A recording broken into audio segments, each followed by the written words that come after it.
밝게 하시고 귀한 말씀 가운데 은혜 충만히 받을 수 있게 되기를 간절히 소망합니다. 오늘 누가복음 22장 54절로 62절 말씀을 통해서 상황을 극복하는 믿음이 도대체 무엇인가, 이런 말씀들을 함께 나누고자 합니다.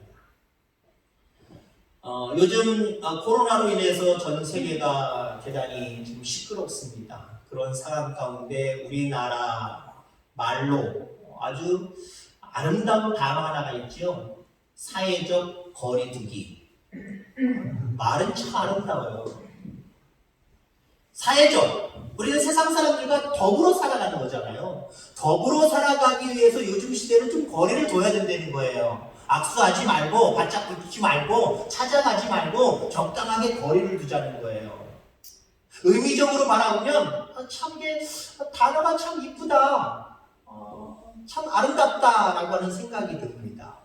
자, 그런데 제가 이 사회적 거리두기를 반대하는 건 아니에요. 반대하는 건 아니고, 우리도 그리스도인으로서 정말 세상 사람들 구원하려면 사회 속으로 들어가야 되니까 거리 두는 거 맞아요. 지금 이 시기 가운데. 그런데 여러분들, 우리가 하나님과 거리를 두면 안 되겠다는 거예요. 신앙과 거리를 두면 안 되겠다는 거예요. 비록 지금 어려운 시기 가운데 때로는 목회자와 성도 간에 거리 두고 있지요. 저도 사실 여러분들도 거리를 두고 있어요. 여기 나오신 분들도 마찬가지지만 나오시지 못한 연세 드신 분들, 연약하신 분들 찾아뵙고 싶지만 참 힘들어요. 찾아간 적도 있죠. 마스크 전달해 드리려고. 손잡고 기도해드리고 못해요. 문 삐끔이 열면 슬쩍 전해만 드리고 건강 체크하고 그럼 그냥 올 수밖에 없어요. 또 가고 싶어도 안 돼요. 마주 대하면서 음료수 한 잔 내놓으면 그거 마시면서 같이 얘기하고 그거 안 돼요. 찾아갈 수 없어요. 저도 은연히 마음속에 거리를 두게 되어 있어요. 여러분들도 그렇잖아요. 사택에 오고 싶고 교회에 오고 싶고 목회자를 만나고 싶고 상담도 하고 싶고 아마 그럴 겁니다. 그러나 적당히 거리를 두고 있잖아요. 교회랑도 지금 적당히 거리를 두고 있어요. 자, 그런데 여러분들, 하나님과 신앙과 거리가 멀어지지 않도록 여러분들 조심하셔야 될 줄 분명히 믿습니다. 우리 집사람이랑 뚝방을 왔다 갔다 운동을 하면서 제가 그런 말을 했어요. 이 코로나가 언제 끝날지 모르지만 코로나가 끝나면 교회적으로도 이거 지각 변동이 참 심할 거다. 제가 그렇게 예상을 했어요. 물론 우리 교회는 안 틀렸습니다. 무슨 말이냐? 지금 교회들마다 지금 80% 정도가 예배를 못 드리고 있어요. 인터넷으로 그냥 영상으로 드리고 있어요. 우리처럼. 우리는 20%에 해당하는 교회입니다. 물론 그 중에는 또 수요 예배라든가 찬양 예배 우리가 드리지 않기 때문에 우리도 80%에 소속되어 있지만 완벽한 80%라고 얘기를 할 수 없고 20%에 속하면서도 80%에 속해 있는 교회다라고 볼 수 있죠. 이 시기가 끝나면 지금 거의 한 달째입니다. 언제 끝날지 모르지만 끝나면 교회 안에 성도들의 숫자가 변동이 일어날 것 같아요. 제 생각에. 어떤 사람들, 주로 어린 사람들, 이런 사람들이 지각 변동이 일어날 겁니다. 주일학교라든가 학생부라든가 이런 사람들. 한 달, 두 달 교회 안 나가기 시작했어요. 부모가 신앙 있는 사람들은 야, 인터넷 보자, 우리 교회 사이트에 들어가자 라고 하면서 신앙교육 하겠지만 그렇지 못한 사람들, 그렇지 못한 아이들, 이것이 끝나고 야, 교회 와라, 이제 와라, 저 앞으로 안 갈 거예요, 안 나갈래요, 이런 사람도 꼭 생길 것 같아요. 아이들만 그렇습니까? 신앙이 어린 사람들도 마찬가지예요. 숫자적으로 나이는 있지만 신앙적으로 어린 사람들이 있어요. 그런 사람들, 아유, 앞으로 나 교회 안 다니는데. 물론 이단이기도 합니다만은 정통 교회 안에서도 지금 확정되잖아요. 그런 모습을 바라보면서 많은 사람들이 교회를 향해서 지금 알게 모르게 손가락질을 하거든요. 그게 눈치 보여서 아유, 앞으로 나 신앙생활 안 할래, 교회 안 갈래, 이런 사람들도 있을 것 같아요. 앞서도 얘기했지만 우리 교회는 예의를 주의로 축원합니다. 그렇게 되기를 간절히 소망하고 기도해야 돼요. 우리 주일학교라든지 학생부라든지 아니면 우리 모든 장년부들도 이 상황이 끝나고는 언제 정말 빨리 가고 싶다, 내가 교회에 가야지, 하나님 만나러 가야지, 이걸 꼭 참았다가 물밀듯 그것이 고백되어지고 표현되어지는 모습 가운데 한 영혼도 빠짐없이 나오는 우리 교회 되어지기를 주의 이름으로 소망합니다. 사회적 거리두기. 우리가 좀 더 신앙 안에서는 생각해 볼 필요가 있다는 거죠. 여러분들에게 질문하려고 합니다. 요즘 여러분들의 삶을 놓고 평가할 때 하나님의 자녀다운 모습이 있습니까?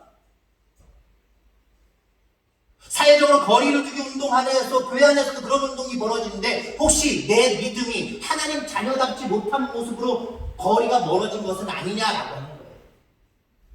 오늘 본문에 베드로와 예수님을 비교하면서 이런 부분들을 함께 은혜를 나누고자 합니다. 여러분 베드로는요 그 신앙적인 삶과 인생을 놓고 바라볼 때 성령 강림, 성령의 충만함을 받기 이전과 이후의 삶으로 바라볼 수가 있어요.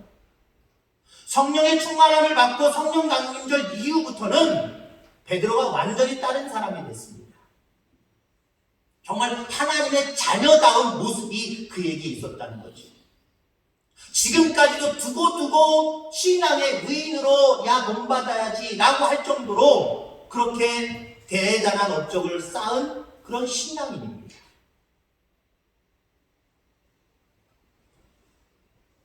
자, 그런데 성령의 충만함을 받기 이전의 베드로는 예수님의 수제자이지만 허울뿐이에요. 수제자다운, 하나님의 자녀다운 모습이 별로 없어요.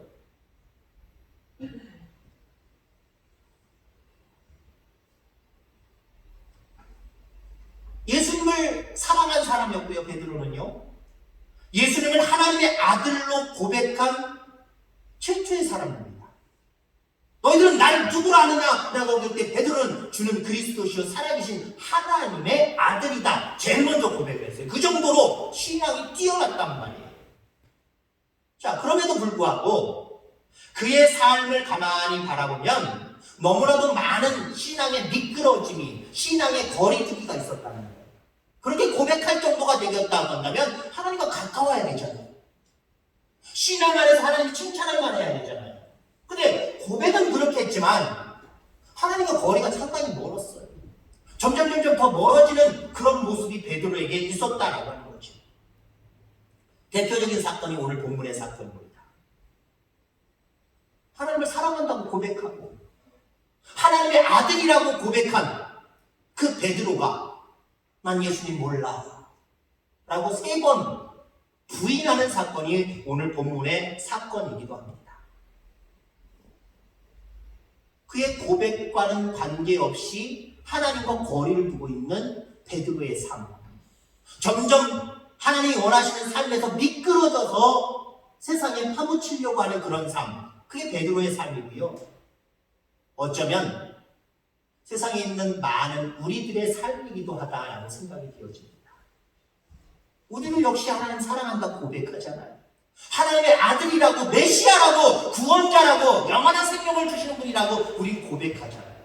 그러면 그 하나님을 향해서 더 가까이 그 거리를 좁혀가야 되는데 우리는 하나님과의 거리를 고백을 하지만 마음은 있지만 점점 멀어지고 있는 것은 아닌지 우리를 스스로를 점검할 수 있게 되길 바랍니다. 특별히 이 시기 가운데 우리는 이 부분 정말 냉정하게 자기 자신을 점검할 수 있어야 돼요. 누구에게나 신앙인들에게 물어보면 지금도 하나님 사랑한다고 고백할 거고요. 그 하나님이 메시아고 구원자고 영생을 주시는 분이라고 분명히 이야기할 겁니다. 그렇다고 한다면 우리의 실존의 삶이 하나님과 가까이 있어야 된다는 거예요. 하나님께 영광을 드리고 하나님 앞에 감사하고 하나님을 의지하는 삶 속에 딱 붙어 있어야 된다는 거예요. 그러나 우리는 많이 미끄러져 내려가 있어요. 이 모습을 우리는 점검해야 된다라고 하는 거죠. 성공적인 신앙생활이라는 게 뭘까요? 성공적인 신앙생활. 우리가 입으로, 마음으로 다짐하고 고백하는 것도 물론 중요해요. 중요하지만 마음에 품은 것, 입으로 고백한 것을 실천하면서 끝까지 그 실천의 삶을 살아가는 것, 이게 성공적인 신앙의 삶이에요. 그냥 단순히 하나님 정말 내가 정말 사랑해. 하나님을 향한 사랑이 뜨겁고 그 사랑이 입으로 고백되어지고 좋아요. 근데 성공적인 신앙생활은요, 이것들을 실천해 나가는 과정이 필요하다는 거고요. 그 실천해 나가는 상황이 끝까지 가야 된다는 거예요. 그래야 성공적인 신앙생활이에요. 여러분, 신앙생활에 성공할 수 있는 저와 여러분들 다 되기를 주의 이름으로 축원합니다. 그러면 많은 사람들이 뜨거움을 가지고 하나님을 사랑한다고 고백하고 하나님을 살아계시다고 하나님 우리에게 영원한 생명을 주신다고 고백을 하지만 왜 신앙 가운데서 미끄러집니까? 왜 신앙 가운데서 하나님과 점점 거리가 멀어지고 있습니까? 이유는 간단해요. 처한 상황에 굴복하기 때문에. 우리 주변에 있는 많은 상황 때문에 그 상황을 봄으로 인해서 그 상황으로 인하여서 우리가 굴복당하기 때문에 우리의 성공적인 신앙생활이 안 된다는 거예요. 안 되고 있다는 거예요. 피곤하다는 이유 때문에 인간관계가 악화되었다라고 하는 이유 때문에 경제적으로 어렵다라고 하는 이유 때문에 때로는 건강의 문제 때문에 요즘 시대에는 이 코로나라고 하는 문제 때문에 이 상황 가운데 물려서 이 상황 가운데서 이 상황과 타협하면 우리는 결국 성공적인 신앙생활을 할 수 없다라고 하는 거죠.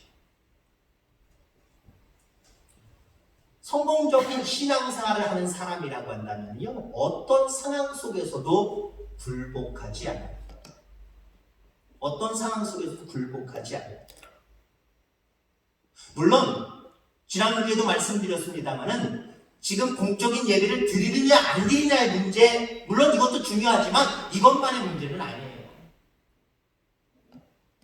어떤 교회는요, 그 교회 안에서 몇 명, 10명 이상의 확진자가 나왔습니다. 그럼에도 불구하고 이번 주에 우리는 그래도 예배 드린다라고 하는 교회가 있더라고요. 판단을 하지 마세요. 저도 판단을 안 하려고 합니다. 하나님이 하신 일입니다. 공적인 예배를 드린다 안 드린다 그 문제도 중요해요. 중요한데 그건 하나님 소관이에요. 그게 그래서 드리는 게 너희들 교회 드리는 게 난 너무 좋아, 안 드리는 게 난 싫어 너희들, 이거라고 우리는 가정할 수 없어요. 하나님의 마음을 다 읽을 수는 없어요. 우리는요, 공적인 예배를 드리느냐 안 드리느냐 문제도 중요하지만 그것보다 더 중요한 것은요, 우리의 마음에 있어요. 그렇잖아요. 그런데 여러분, 늘 마음에 있다라고 주장하지는 마시기 바랍니다. 이런 특별한 상황 가운데만이에요. 이런 상황이 다 거쳤는데도 불구하고 신앙은 마음에 있는 거야. 꼭 교회를 가야 되나? 그런 신앙인들 나오면 안 돼요. 반드시 교회 가셔야 됩니다. 교회를 통해서 신앙생활 하셔야 됩니다. 그래야 자르나 오르나 치우치지 않으려고 하나님께로 갈 수 있는 구원의 길을 걸어갈 수 있기 때문에 그래요. 근데 지금의 상황을 놓고 바라볼 때, 상황을 바라볼 때 어떤 것이 옳으냐라고 하는 문제를 떠나서 이제 마음의 문제를 한번 생각해 보자는 거예요. 마음의 문제. 여러분들, 안타까운 것은요, 그거예요. 때로 우리 교인들을 바라보고요, 어떤 분들은 이게 이 질병에 감염돼서는 안 돼. 모든 사람이 감염되면 안 되지만 특별히 감염되지 말아야 될 분들이 있잖아요. 연세 많으신 분들. 이런 분들은요, 이 폐 쪽이기 때문에 치명타를 또 대부분 사망하시는 분들을 가만히 놓고 바라보면요, 어린 사람들보다 나이 높으신 분들이, 더 나이 드신 분들이 사망률이 점점 높아지고 있잖아요. 그래서 우리 교인들 중에는요, 교회에 오고 싶지만 바깥 출입하지 않고 집에서만 문고를 잡고 그냥 계신 분도 있어요. 실망하다 보니까요. 있어요. 조심하셔야지요. 아이들도 마찬가지고 모두 다 그처럼 조심해야 되죠. 근데 어떤 분들은요, 일주일에 2-3번, 3번 바깥에서 제가 만나요. 죄송하지만 교회는 안 와요. 내가 할 수 있는 일이 다 그분들도 다 하는 건 아니지만 조금 위축됐지만 그래도 할 수 있는 일을 하면서 주님께 예배드리고 주님께 감사하는 일들은 딱 냉정하게 거리를 두고 있다? 그 문제되는 거죠. 그렇죠? 모든 부분에서 하다 보니까 상황이 그렇기 때문에 그렇게 하는 모습도 있겠지만 그렇지 않냐고 다른 것들은 내가 긴축을 하지만 신앙적인 부분들은 확 긴축을 해버린다. 그건 좀 문제가 있는 거예요. 그 신앙의 끈을 어디까지 잠깐 풀었다가 다시 감아야 되나? 라고 하는 부분들 헷갈릴 때가 참 많이 있을 겁니다. 그럼 마음만은 주님께로부터 멀어지지 않게 되기를 주의 이름으로 축원합니다. 상황만 바라보면 멀어질 수밖에 없어요. 상황만 놓고 바라보면 멀어질 수밖에 없다니까요. 자, 그런데 여러분, 우리가 성공적인 신앙생활, 교회들마다 요즘에는 대형교회나 조그만 교회도 마찬가지랍니다. 앞에 프랜카드가 붙는데요. 제발 집회 열지 마십시오. 결사 반대합니다. 그런 거 붙였는데요. 그리고 뉴스나 이런 데서도 우리 기독교적인 그런 부분들을 다룰 때 왜 아직까지도 예배드리는 교회가 있는지 좀 뭐라 그럴까요? 색안경 끼고 바라보는 시야로 그렇게 뉴스가 전달될 때가 많이 있어요.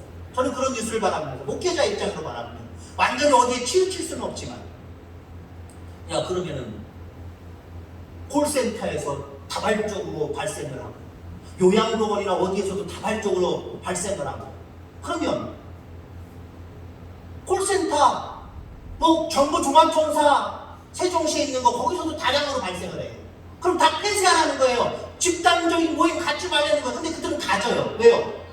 그건 괜찮다는 거예요. 어쩔 수 없다는 거예요. 왜? 먹고 사는 문제이기 때문에. 먹고 사는 문제.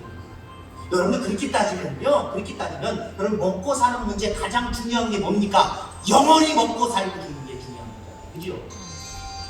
육신적으로 몇 살을 더 사느냐 못 사느냐 이거보다 더 중요한 것은요, 우리가 영원히 사느냐 영원히 살지 못하느냐 그게 더 중요한 거잖아요.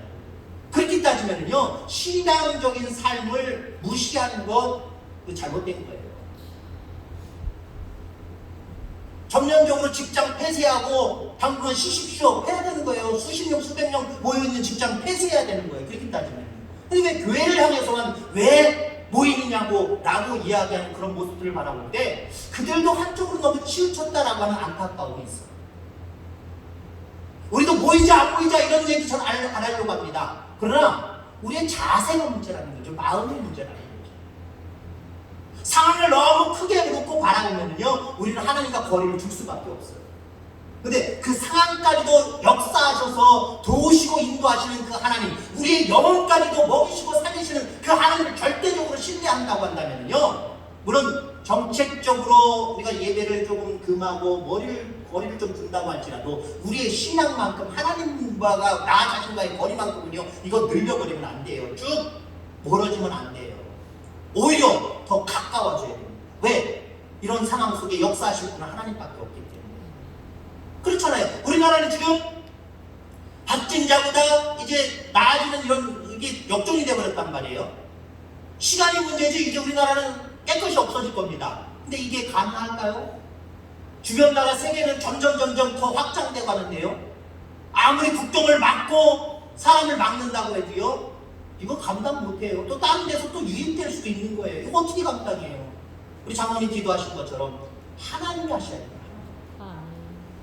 하나님 이유가 있으셔서 이런 질병을 우리 가운데 허락하셨고, 이 질병이 끝날 시기가 있는데 하나님이 역사해 주셔야 됩니다. 상황을 놓고 바라봐도요, 하나님이 역사해 주실 수밖에 없고 역사해 주셔야 가능한 일이기 때문에 오히려 상황을 놓고 바라볼 때도 우리는 하나님과 더 가까워져야 돼요. 하나님을 더 의지해야 돼요. 자, 예수님을 보시기 바랍니다. 상황에 절대 굴복하지 않으시는 모습을 바라보게 되죠. 예수님은 큰 위기가 참 많았습니다. 근데 그 하나님, 예수님께 오는 그 위기는 갑자기 오는 위기가 아니라 예수님은 다 알고 계셨어요. 대제사장들, 서기관들, 바리새인들, 이들이 자기를 미워하는 줄 다 알고 있었고요. 가룟 유다가 자기를 팔 것 다 알고 있었고요. 그 무리들이 자기에게 오는 것까지 다 알고 계셨어요. 자기가 짊어져야 될 십자가가 얼마나 중요한 고통이든지 그것도 다 알고 계셨어요. 모든 걸 다 알고 계셨어요. 우리가 모르는 상황 가운데 갑자기 모든 상황들이 들이닥칩니다. 그렇잖아요. 원하지도 않는 상황들이 우리 가운데 들이닥쳐요. 그러니까 우리는 놀랄 수밖에 없고요. 걱정되고 염려될 수밖에 없어요. 그런데 예수님은 어려운 상황들이 참 많았는데 그 모든 상황들을 다 알고 계셨다는 거예요. 그리고 그 주님은요, 그 모든 상황을 피해갈 줄도 아는 능력을 갖고 계십니다. 이겨내실 수 있는 능력을 갖고 계셨던 분이에요. 근데 보세요. 예수님이 어떻게 행동하셨습니까? 숨이 막히는 고통 속에서도 상황에 굴복하지 않으셨습니다. 오히려 그 상황에 굴복하지 않으려고 적극적으로 행동하셨어요. 상황에 굴복하지 않으려고 적극적으로 행동하셨다. 오히려 여러분들 십자가의 길을 가로막고 있는 베드로를 향하여 책망하시잖아요. 오히려 상황을 극복하기 위해서 예수님은 밤낮 없이 기도하시잖아요. 기도하시면서 뭐라고 또 기도하세요? 나의 원대로 마옵시고 아버지의 뜻대로 되기를 원한다고 그렇게 고백하며 주님께 하나님 앞에 기도하잖아요. 사로잡히는 과정 속에서도 얼마든지 거부할 수 있고요. 그 하나님의 능력으로 그 잡으러 온 자들을 다 물리치실 수도 있어요. 그럼에도 불구하고 순수하게 그 상황 가운데 자기를 그냥 맡기십니다. 결국 맡기신다라고 하는 거예요. 뭐예요? 그 상황을 극복해내신다는 거죠. 그 상황에 굴복하지 않으신다라는 거예요. 여러분들, 이런 예수님이 그 상황 가운데 굴복하셨다고 만약에 생각해 보세요. 우리에게 구원은 없어요. 영원한 생명의 나라는 없어요. 그분이 그 상황 가운데 굴복하지 않으셨기 때문에 우리 가운데 구원의 역사가 임한 줄 기억하시기 바랍니다. 그걸로 우리들 감사해야 돼요. 반면에 베드로 보세요. 베드로의 모습을 가만히 보면요, 특별히 마태복음 14장 28절에 보면 예수님께서 무리를 걸어오실 때에 나도 걷게 하여 주옵소서. 몇 발짝 걸었잖아요. 걸었지만 파도치는 상황을 바라볼 때 결국 굴복당하지요. 빠져버리는 모습을 바라보게 됩니다. 예수님께서 마태복음 26장에 보면 십자가의 길을 걷겠다라고 말씀하실 때에 다 줄을 버릴지라도 나는 언제든지 버리지 않겠나이다 이렇게 고백했던 사람입니다. 오늘 본문에도 네가 닭이 울기 전에 나를 3번 부인할 거야 라고 예수님이 예언하십니다. 그때도 베드로는 뭐라고 얘기를 합니까? 내가 주와 함께 죽을지언정 주를 부인하지 않겠다라고 고백하는 모습을 보게 됩니다. 이 말씀들은 물론 오늘 본문의 말씀이기도 하면 다른 복음서에서도 나오는 내용을 종합해 본 거예요. 참 용감하기도 하고 급한 사람이 아닐 수가 없다라고 하는 거죠. 또 예수님이 체포되는 상황 가운데도 보세요. 베드로가 어떻게 합니까? 예수님을 지키고자 하는 충정스러운 마음, 그리고 급한 마음, 용기 있는 마음을 가지고 단칼을 내어서 그 말고 제사장 말고의 길, 종의 길을 내리치잖아요. 그때도 예수님은 그를 책망하셨습니다. 자, 이런 모습을 가만히 놓고 바라보면요, 베드로는 용기 있는 자예요. 베드로는 좀 성격이 급한 사람입니다. 베드로는 충성스러운 자다라고 볼 수가 있어요. 근데 오늘 본문의 모습만 놓고 바라보세요. 이런 모습 온데간데 없어요. 예수님 때문에 급하게 생각하는 마음, 용기를 내는 용맹스러운 마음, 충성스럽게 일하는 마음 다 없어져 버려요. 다 없어져 버려요. 아무것도 남아있지 않아요.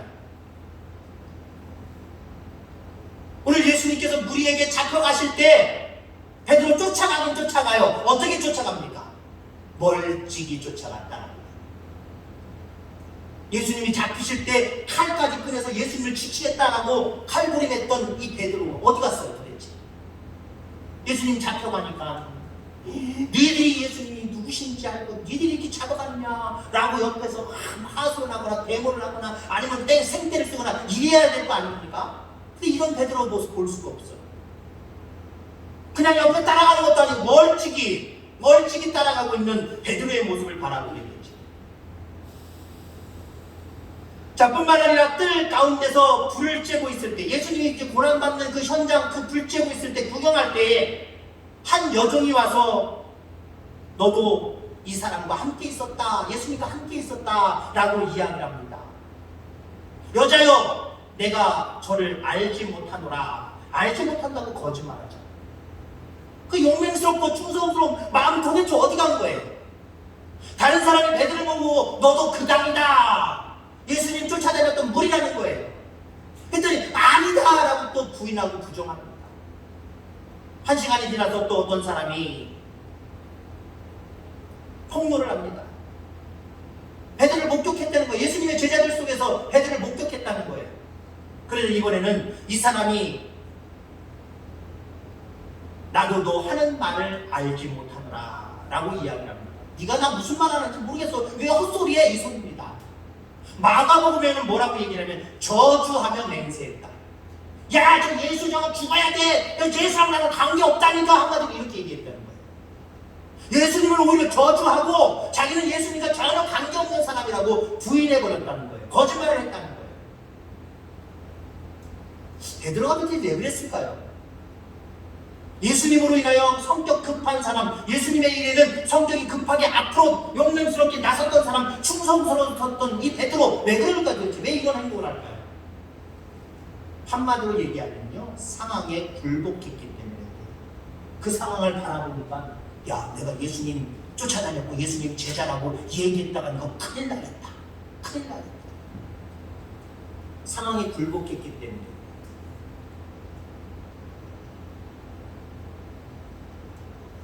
신천지 교인들 나 아니라는 거예요. 신천지 교인 아니라는 거예요. 거기 가보지도 않았다는 거예요. 그러다가도 확진자들만 드러나는 거 아닙니까? 차라리 나 신천지 교인인데 나 검사 한번 받아볼래요. 나 어디 갔어요. 라고 하면 얼마나 좋아요. 어디 간 것도 얘기 안 하고 검사도 안 받으려고 하고 발각되고 또 확증되고 뭐 하면은 나는 신천지랑 전혀 관계없다라고 이야기하고 이거 도대체 뭐예요? 진리를 믿으면요, 진리를 우리를 자유케 하는 거예요. 어떤 상황이라고 할지라도 진리를 믿으면, 나는 하나님을 믿으면요, 총칼이 들어와도 나는 예수님의 사람입니다, 나는 하나님의 사람입니다 얘기할 수 있어야 되는 거예요. 일제시대에 신사참배 앞에서 나는 오직 하나님께만 절하고 하나님만 숭배하는 사람입니다 이랬던 우리의 신앙의 위인들, 신앙의 조상들, 그들은 왜 상황에 굴복하지 않으려고 했을까요? 그들이 이야기하는 대로 조금만 순복만 하면 교회가 더 온전해질 텐데, 문 닫을 일은 없을 텐데, 죽을 일은 없을 텐데.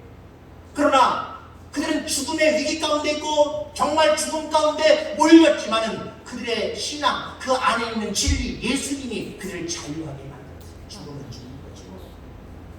그래, 핍박해라. 죽으면 죽는 거야. 내 속에 하나님 계신다. 내 속에 하나님, 내 속에 주님이 있다. 그분으로 난 만족해. 나는 영생을 얻은 사람이야. 순교하는 상황 속에서도 그 속에 있는 진리가 그 사람들을 자유케 한 거예요. 행복하게 만든 거예요. 그러면 그 신천지, 그들이 믿는 그 신이 진짜라고 얘기한다고 한다면 자유하지 못할 이유가 뭐가 있어요? 그게 속이잖아요. 왜요? 그들에겐 참 진리가 없어요. 그들에겐 참 신이 없어요. 그러니까 자기들의 어떤 단체 존립에 대한 문제만 놓고 바라보고 자기 개인의 생활 상황만 놓고 바라보면서 거짓말하고 있는 거예요. 자기 신분을 노출 안 하는 거예요. 그건 철저하게 해요. 자기들의 이기적인 영리를 위해서 철저하게 세뇌당했겠지만 상황에 타협하고 있는 거예요. 우리 그리스도인들은요, 상황에 타협합니다. 상황이 타협합니다. 점점 이제는 극복할 수 있다. 그리고 세월이 길어지니까 그래도 일상적인 삶 가운데로 돌아가야지 하면서 점점 일상적인 삶 가운데로 돌아가는 사람들이 상당히 많아졌어요. 조심을 해야 되지만 그럴 수밖에 없는 거잖아요. 그렇죠? 저는 일주일 동안 내가 하루밖에 안 나갔지만 야, 이거 안 돼, 생활해야 되고 안 되겠어. 저기요, 한 주 동안, 두 주 동안 마트도 안 하고 우리 집사람 얘기하고 우리 냉장고 비우기 운동하는 거야. 냉장고에 딱 꽁꽁 얼었던 음식들이 얼마나 많아요. 몰라서 못 먹었던 음식들이 많잖아요. 근데 우리 시장 가지 말고 이거 다 뭔지 확인하고 꺼내서 녹여서 먹읍시다. 그래서 그렇게 먹었단 말이에요. 근데 이게 세월이 지나니까요, 시간이 지나니까요, 이것도 안 돼요. 아, 뭐도 필요하고 에라 물러 우리 마트 갔다 옵시다, 우리 시장 갔다 옵시다. 갈 수밖에 없어요. 점점 여러 상황 가운데서 이제는 일상적인 삶으로 점점 확대해 나가고 있습니다. 그렇다고 한다면 하나님과의 관계 속에서도 너무 거리만 두지 말고요, 여러분 늘 이 거리를 가깝게 할 수 있는 저와 여러분들 되기를 주의 이름으로 축원합니다. 여러분 절대로 상황에 굴복하지 않게 되기를 주의 이름으로 축원합니다.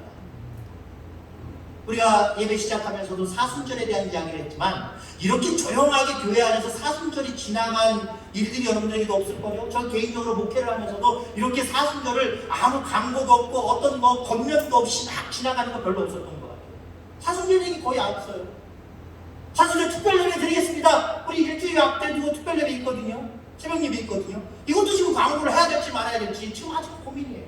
왜요? 이 상황이 완전히 완벽하게 끝나지 않고서는 이 상황을 어느 정도 계속 유지해야 되는데 땡 광고를 한다는 게 참 그렇다. 여러분들 주님의 고난을 나의 고난으로 삼고자 해야 돼요.